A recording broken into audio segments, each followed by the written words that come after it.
Today's scripture reading is from the book of Matthew, chapter 23, verse 23.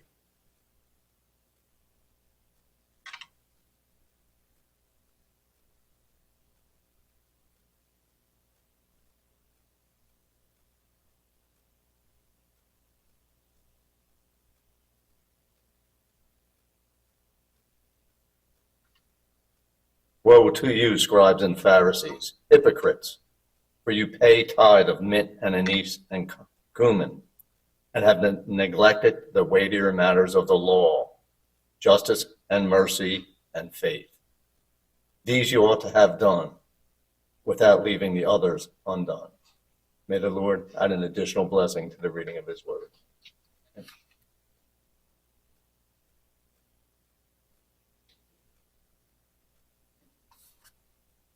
Thank you, Doug. Nice song.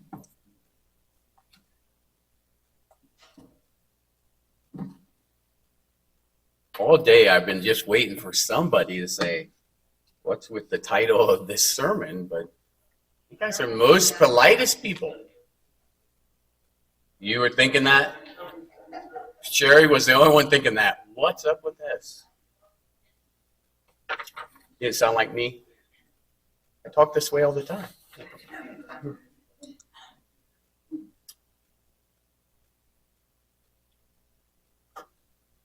Thank you, Gene, for giving me that piece of candy. I felt like Jonathon when he stuck the thing to get the little honey to keep going. Yeah, it's in the Bible somewhere. Find it. All right. So let me explain the title. With song. With song. If you turn to page 670 in your hymnals, 670.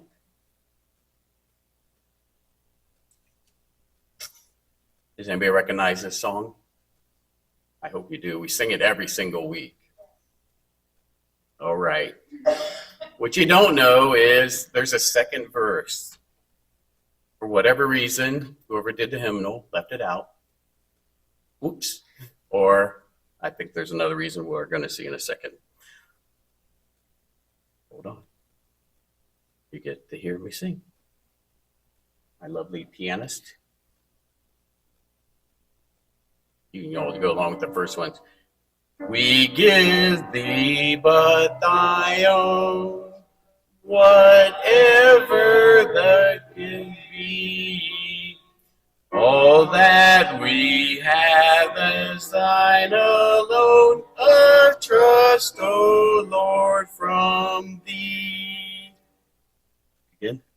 May we thy bounties thus as stewards true receive, and gladly as thou blessest us, for thee our first fruits give.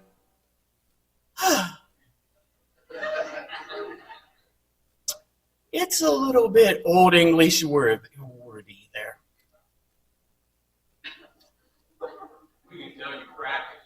Yo. May we thy bounties thus as stewards receive, and gladly as thou blessest us, to thee our first fruits give. I love Victorian English. Tell my English teacher that. My daughter asked me, I'm going to have a word of prayer because I'm nervous, very nervous. Dear Jesus, we ask you to help us understand what you want from us and what we can do for you. Because, Lord, we want to be followers of yours. In Jesus' name, amen. So my daughter, one of them, I have three, so you can guess which one. It's up to you. Looked at one of my checks one time for the church, or the entry in the thing. He said, "What? We have financial struggles. Why are you paying so much to the church?" Sometimes all of us have these questions, right? Or maybe we don't. And I thought I should explain it to her, but then I thought I have this as a sermon, so I'm not explaining anything to her. So I left her hanging. Sorry, dear. Christina, in case you haven't figured it out. When I was young, I used to sit in a pew facing the wrong way. When I was little, and I just draw or doodle and things. And my favorite thing to doodle when I forgot paper was tithe envelopes. I don't think I'm alone in this because I've seen other doodles. And I remember the first time that I flipped it over and read it. And right at the top it says, tithe and offering. Or tithe and offering. Or tithe and offering.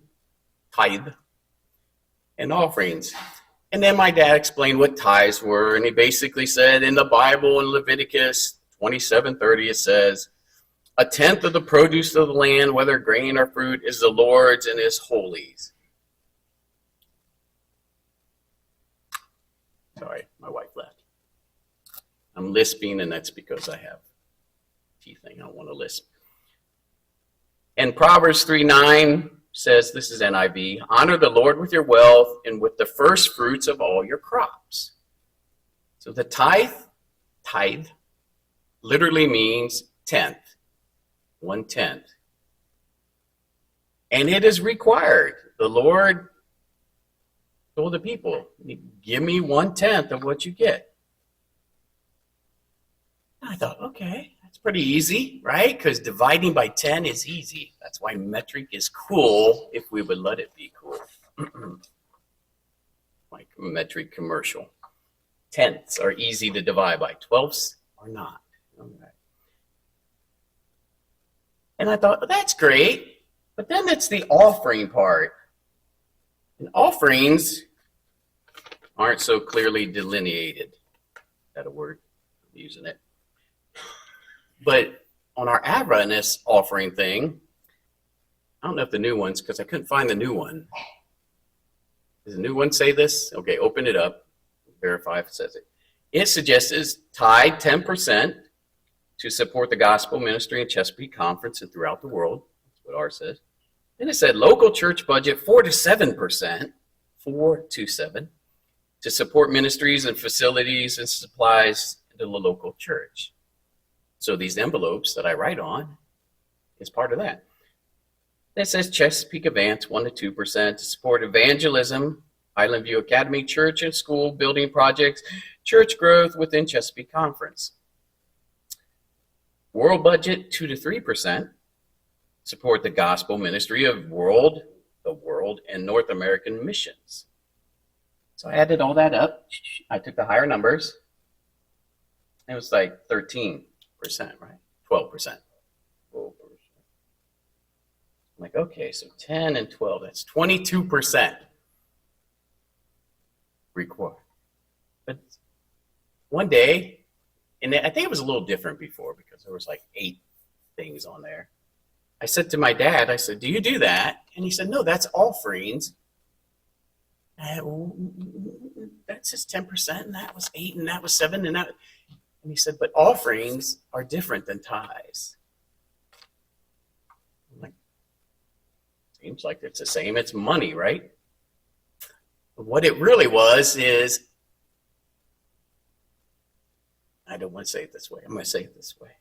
Old Testament versus New Testament. Old Testament, we had this vision of God being demanding, boom, boom, boom.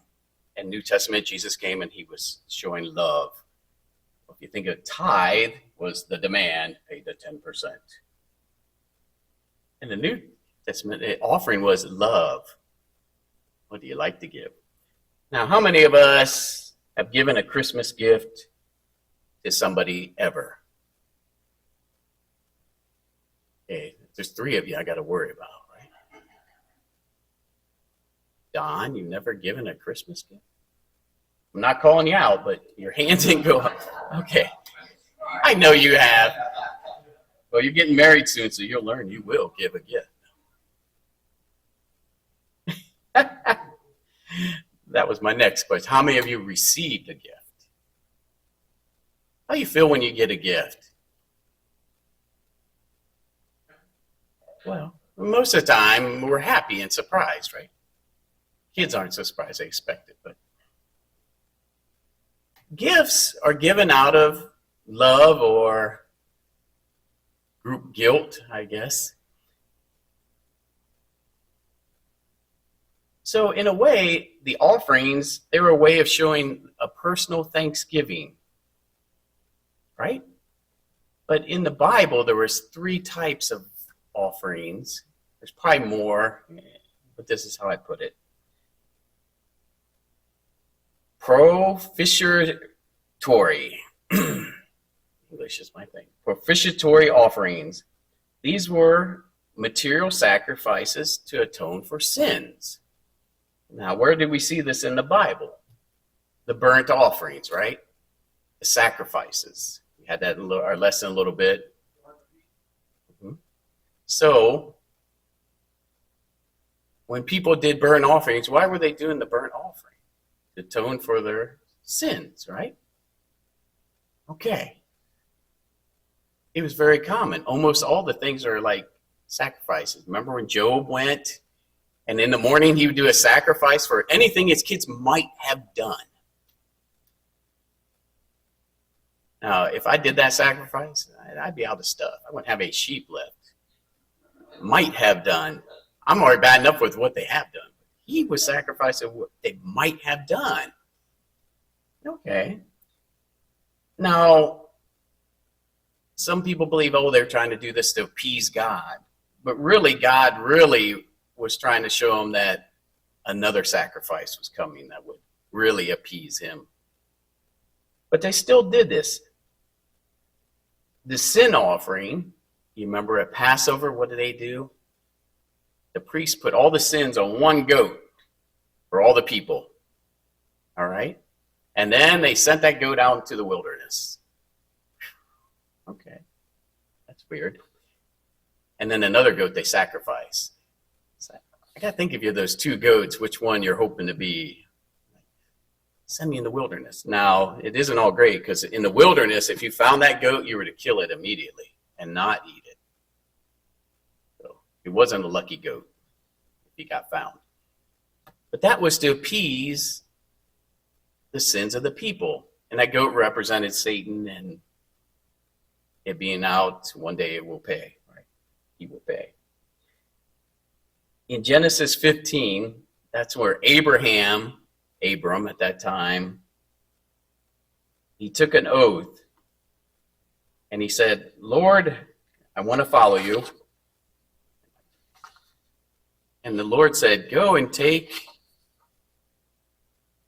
a heifer, a goat, and I think 2 birds or something. Cut them in half. And then he had to guard them all day because the vultures and the birds of prey wanted to come eat them. And then at night, this light went between them. And it showed that this is a new covenant. This is a covenant between me and you and your offspring. Was that a sin offering? Oh, it was a different kind of offering. And I will find the name. Well, maybe it isn't. No, it's still a sin offering. Sorry. The cover on the Ark of the Covenant was made of solid gold and had 2 cherubs. It was a preparatory cover. Its purpose was what? It was it was the mercy seat, but it was to receive all our sins. In the service that they did before, because they didn't use money in the old days like we do now. They had animals.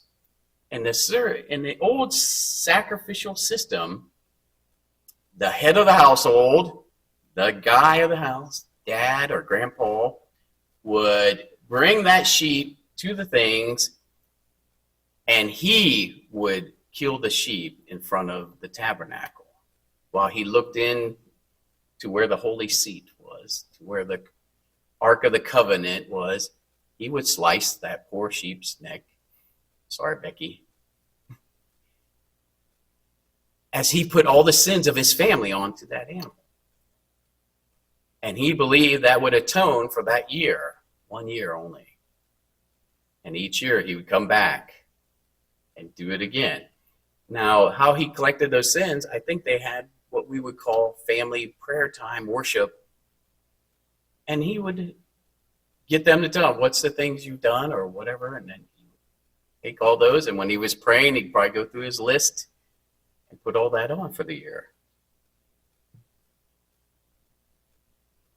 Over time, then they let the priests start taking over that, and they did that job of killing the animals. But they still would sprinkle onto the Ark of the Covenant blood, and that blood was the atonement for our sins.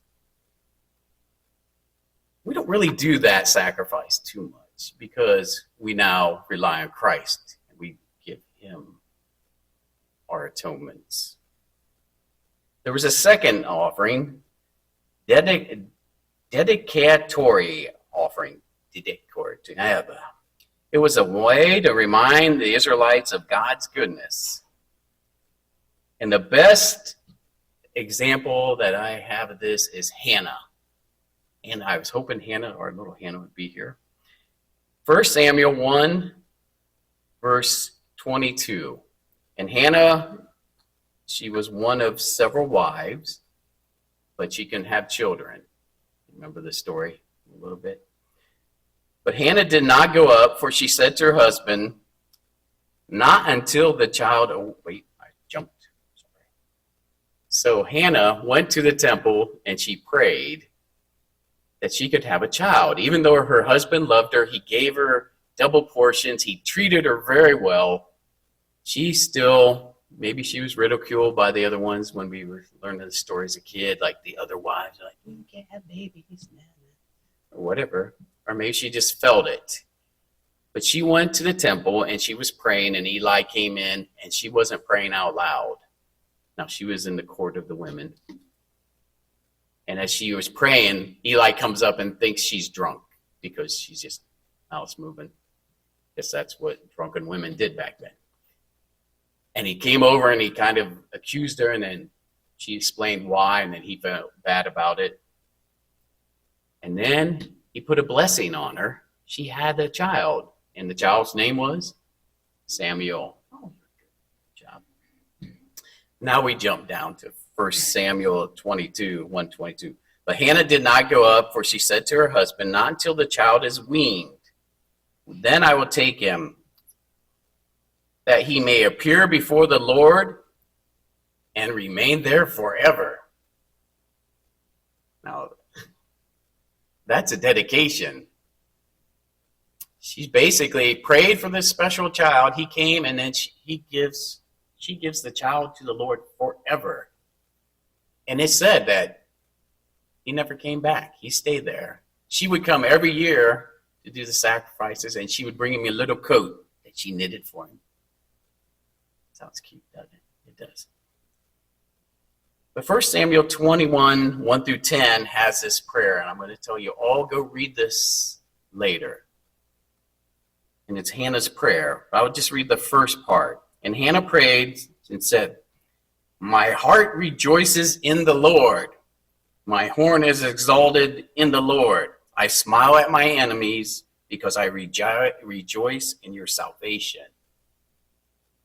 She was happy that the Lord fulfilled his promise, gave her a baby, and she was so happy she dedicated that baby to the Lord forever. I've dedicated my kids to the Lord, but I'm going to tell you, they don't live here in the church, and I didn't leave them here. Now, sometimes they're here, but this was given forever, this child, to the Lord.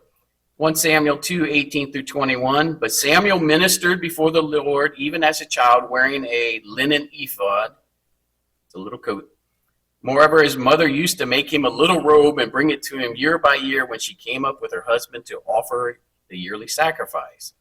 And Eli would bless Elkanah, that's dad, and his wife, and said, the Lord gives you descendants from this woman for the gift or loan that was given to the Lord. Then they would go to their own home. And in verse 21, the Lord visited Hannah so that she conceived and bore 3 sons and 2 daughters. Meanwhile, the child Samuel grew before the Lord. So I'm going to say the word again. Dedicatory offering is one where you dedicate something for a purpose. We do that here in the church, don't we? Oh, we absolutely did. I would say the last one was Worthy Student. We did a dedicatory offering. What was the one before that? Thank you. Voice in the back. The camporee for the Pathfinders. Was that a dedicatory offering? Yes. Now we might have one in the near future to fix things that break times. Pay off the loan. That we built the extensions. That's way before my time here. The school. So we do this a lot. We have these special causes. There's several throughout the year. If you ever look, they'll pop up like annual sacrifice. Sounds kind of weird when we say it that way. But I believe next week it's, no, did we already do HVA? That was this week. But they have different dedications that we can give to. Let's get to communal offerings, because this is one I like. The peace offering and the votive offering. Votive. Get these words. English. Okay. Exodus 35, 4 through 5. And Moses spoke to all the congregation of the children of Israel, saying, This is the thing which the Lord commands, saying, Take from among you an offering to the Lord. Okay, he's bossing, not just like the tithe. We want 10%. But this one's different. It says, Whoever is of a willing heart, let him bring it as an offering to the Lord, gold, silver, and bronze. There's something different there. The other one's commanded. Take a tenth of everything. And suddenly we had this one where it said, Who's of a willing heart? Bring your gold, your silver, and bronze. I don't know how these shepherds had that. Well, it's because they brought it out of Egypt. Remember, they went around and did the first ingathering. Hey, you're going to pay us for these wages that you didn't pay. And people gave them the gold, earrings, all the stuff. Even some were badger skins. Study that one. What does it mean? Whoever is of a willing heart. You want to do it. And they brought all this stuff. Every time they opened this up, people brought it. One time they brought so much stuff to the temple that they had to say, Stop, we have no storage. Take it back. How lovely is that? In Exodus 35:21, then everyone came with a heart whose heart was stirred, and everyone whose spirit was willing, and they brought the Lord's offering for the work of the tabernacle of the meeting, for all its service, and for the holy garments. What is our heart is stirred? Doug says it sometimes. Yeah. Have you ever heard of a cause or watched one of those infomercials that popped up? And they pop up a lot. And you say, I want to do that. I'm going to send money in. You get on your phone and it's so easy. And you pop up. And then later your wife says, what was that for? 25? Okay. You were stirred. Your heart was stirred. You said, oh, I'm worried about that. Now, organizations like Red Cross and stuff, they're really good at this. Anytime there's a major disaster, you immediately see donate now. Donate that. They're trying to stir the hearts. As a friend of mine says, well, they're trying to put a guilt trip on you. You have it good, but those people don't. But you shouldn't, if you have a guilt trip, you shouldn't be given to that. I'm going to just tell you. If your heart isn't stirred, you probably shouldn't do it. The New Testimony has a lot of these Testament. There's a lot in the Old Testament. I mean, Abram was the first one. Remember when he freed all the people, they had the 5 kings. of Sodom and Gomorrah and stuff. And one day 4 kings from the east showed up and beat them easily, apparently. Took them all captive, including Lot's family and Lot.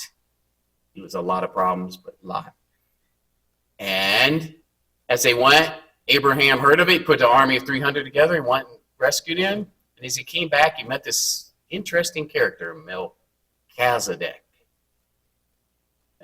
Okay, everybody's correcting, so we'll keep going. And Melchizedek was the king of Salem, which later we would call Jerusalem. And as he came, he met him, and Melchizedek gave him a blessing. Bless you. And he said, thank you. Here's a tenth of everything I've taken. He gave tithe to him. Now, under that law, when you rescue a whole group back in those days, you owned all of it. Every person that he rescued, everything they had, everything he returned, Abraham owned. 100%, it was his. They were now his slaves, technically. But he meets this guy and said, here's 10%. Ooh. He just went from a billionaire to one of those multimillionaires in a second. As he gave that, then he turned to the king of Salem and Sodom, Gomorrah, those guys, and he said, you're free to go. He gave the 90% back to them. He kept nothing, right? Well, he let his men have some stuff, whatever they wanted to give. What kind of example was that? That was incredible for that time. That was a giving heart, right? You could have kept it all. I own all them cities. Hey, Lot, I gave you that, but now I own that. We should never be reluctant to do these things because it's not a good gift. Have you ever got a gift from somebody that didn't want to give it? Robert's not here. I'm going to do his. We live on this long lane. If you ever come to my house, there used to only be 5 neighbors. Now there's a whole 7 or 8. And we didn't know the first year, so we got the big thing of candy for Halloween. We put that bowl there. We said, if somebody comes to the door, give them the candy. So Robert's in charge of that. All night, no one came. And then one of the little neighbor girls, or granddaughter of the neighbor, I guess they probably said, send a vote to the new house to be nice. Comes, knocks on the door. Robert opened the door, looked at him. He has a whole entire box of candy, bag thing, and he gives one little piece to him. Closed the door. They went and ate the rest. Was he giving with a giving? That was not a giving heart. He was mad that one person came. In 24 years, we've had 2 trick-or-treaters in 24 years. And my son was like reluctant. But sometimes I think, I know I've felt this way. Sometimes I look at the bills and then I write out that check and I'm like, ooh, if I kept that amount, I could cover that bill for this month. And I'm not having the open heart. And I can tell you, I never paid any offering for lots of years. I only paid tithe. I just skipped that other side, that half. My dad said it was, out of our thing, and I believe him, and I don't have that, and I'm not doing it. It started changing. It started changing with the appeals we started having. It started changing with me reading more about the Bible. The Matthew 23 thing. Woe to you, teachers of the law. You give a tenth, but you've neglected the more important matters. Justice, mercy, faithfulness. You should have practiced the latter, those 3 things, without neglecting the former. So give your 10%, but give justice, mercy, and faithfulness. How do you give that? By what you do, your actions, right? You treat people fairly. Luke said it a different way. But woe to you, Pharisees, for you tithe mint and rue and every herb. Neglect justice and love of God. Well, how do we show our love to God? By our actions and what we do. Now, we had a speaker here once, way back, probably 20 years ago, and he said an interesting thing. He said, open up your checkbooks, and hopefully you all keep good records. He said, as you look down, see where the majority of your money goes. How many checks do you write? Whoever you're writing the most checks to, that's where your heart is.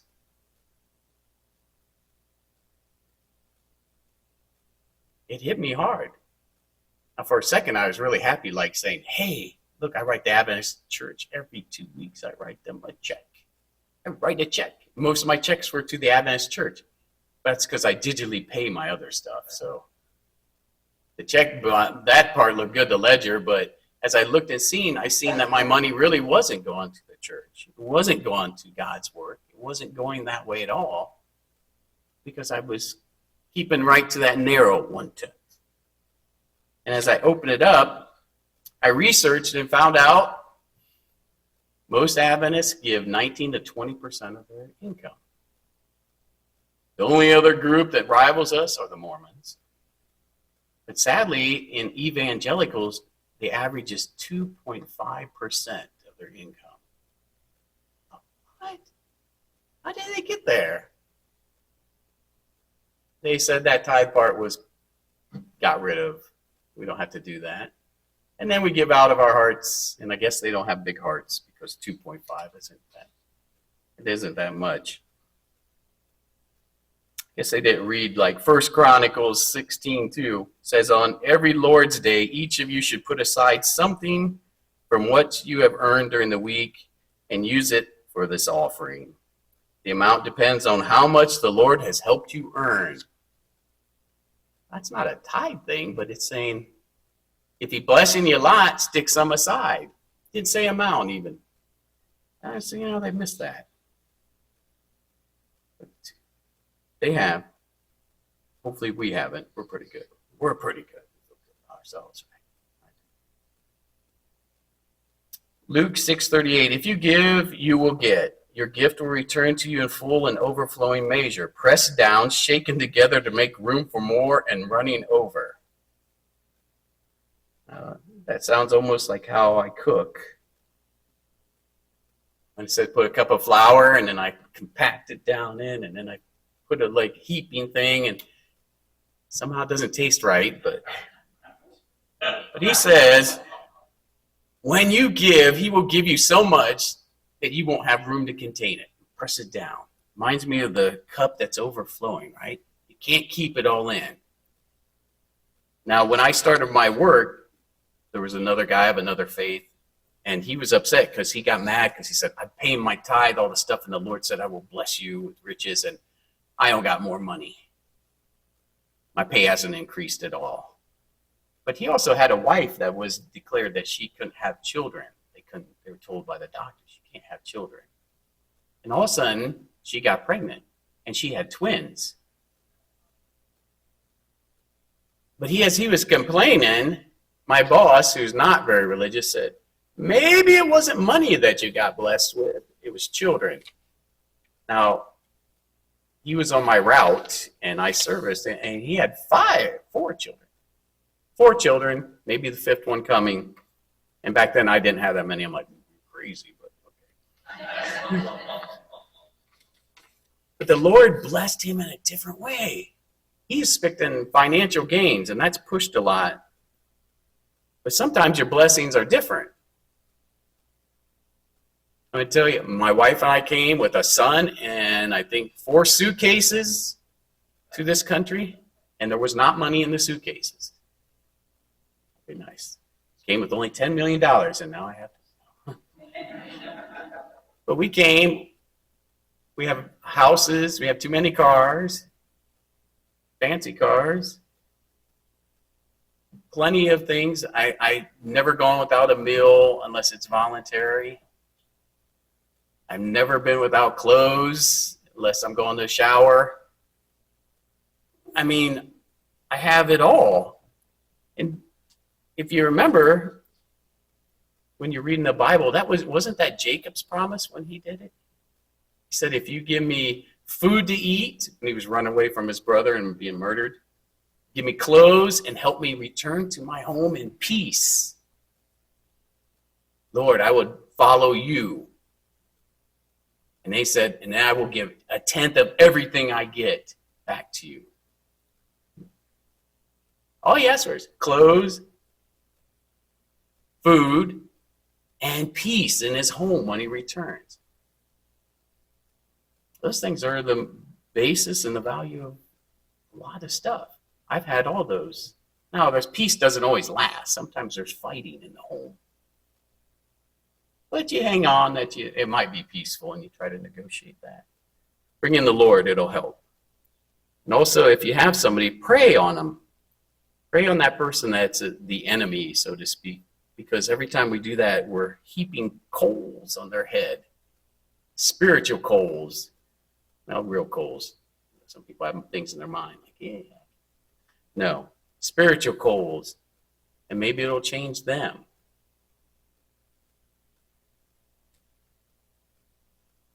Now, as we come into Christmas,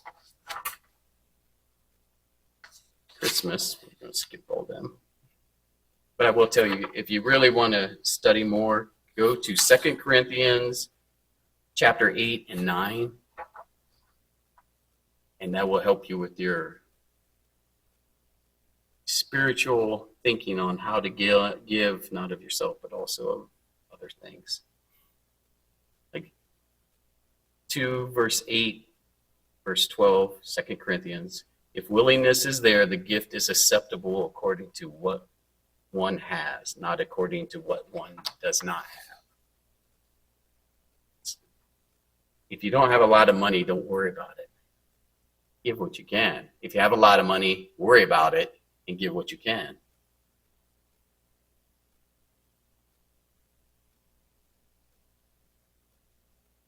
All these gifts are basically returning what was given to us to use, right? We're stewards.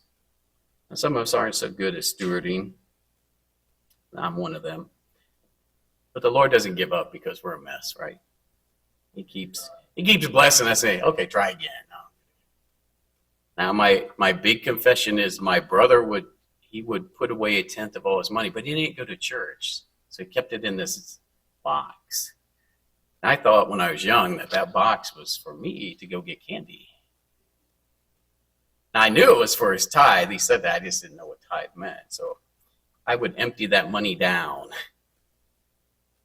So my blessing was candy and chunkiness. But later I tried to pay that back, not to him, but to the Lord. But sometimes we do things. We make bad decisions. Don Uri once said that if the Bible has a remedy, if you forget to pay your tithe, it just says bring twice as much, or 2 sheep for the 1 sheep you didn't give, and pay it back later. It's kind of like pulling off one of your loans and paying it back later. The Lord doesn't say you're cursed for it. He just says, remember who you owe. Acts 20:35 says, remember Jesus' words when he said, it is more blessed to give than to receive. And when I was in college, I had my first job. I had no kids. And I did Christmas for my nephews and nieces. And there were 5 of them. And yes, I made fun of my brother also for having 5 children. God has a sense of humor, don't he? Sometimes he pays you back for arrogance. And so I got them all the best gifts I could because they weren't rich. Once you have 5 kids, you don't have money. Sorry. You don't. So I got them all the nicest gifts. And like even my youngest nephew at that time, I got him a bird that if you hugged it, it peeped. Beep, beep. He would not let that go for like years. Like, beep. And as I gave all them gifts, I felt great. I felt like the coolest uncle in the world. I felt good. I felt good seeing them open it. It was a little disappointment because I was trying to get a Cabbage Patch doll. That was that era for my niece, and they were hard to get. And so I did not get one. And then I had said this to my sister-in-law, and she leaked the information somehow. And so I got these 2 bears those collectible presidential bears, if you remember that. Teddy bear and Theodora bear or something. I don't know. They were nice. They were very expensive. She looked down and goes, "Where's the Cabbage Patch dog?" I was like, it's inside the bear waiting. No, she would rip that open probably. So yeah. But when we give gifts, we feel good. And if we give from our heart, we feel better. But that's because we're representing what Christ did for us. He gave us the best gift ever. When all them sacrificial things, that was leading towards Christ. I'm going to end with Psalms 20. And Psalms 20 is called the assurance of God's saving work. David wrote it, and he gave it to the chief musician, and it says, "May the Lord answer you in the day of trouble. May the name of God of Jacob defend you. May he send you help from the sanctuary and strengthen you out of Zion. May he remember all your offerings and accept your burnt sacrifice. Selah. May he grant you according to your heart's desire and fulfill all your purpose. We will rejoice in your salvation. In the name of God, we will set up our banners. May the Lord fulfill your petitions. Now I know the Lord saves his anointed. He will answer him from his holy heaven with the saving strength of his right hand. Some trust in chariots and some in horses, but we will remember the name of the Lord our God. They have bowed down and fallen, but we have risen and stand upright. Save, Lord, may the King answer us when we call." What an awesome, awesome promise. Now, we don't have chariots nowadays. We have cars. We shouldn't rely on the things of this world for our happiness. And when we give our gifts and stuff and it does things, worthy student, awesome. Pathfinder's awesome. Were those kids happy when they came here? They're ecstatic. The problem, we did a pledge of $6,000 and we gave them $12,000. That was a giving heart right there. I mean, we hit the end number, we just kept going. Like, keep going. You think the Lord loved that when he seen that? He was ecstatic. Look, they keep going. They're like that little drumming thing. Everlast Bunny or whatever. Evercharge. I don't even know the brands. We're going to come into tough times. Our money's going to get tight. If it isn't already tight. I'm sure some of you out there like it's already there. But always give with an open heart. Ask the Lord, where do you want me to lift? He'll tell you. And then lift. There's another thing it says, once you make that pledge, do it right away. Because the longer you wait, the meat gets bad, so to speak. And you start thinking about, ooh, I pledged this, but then I got that bill coming up. But we need to give with an open heart because we will be blessed. We're going to close now with a hymn. I don't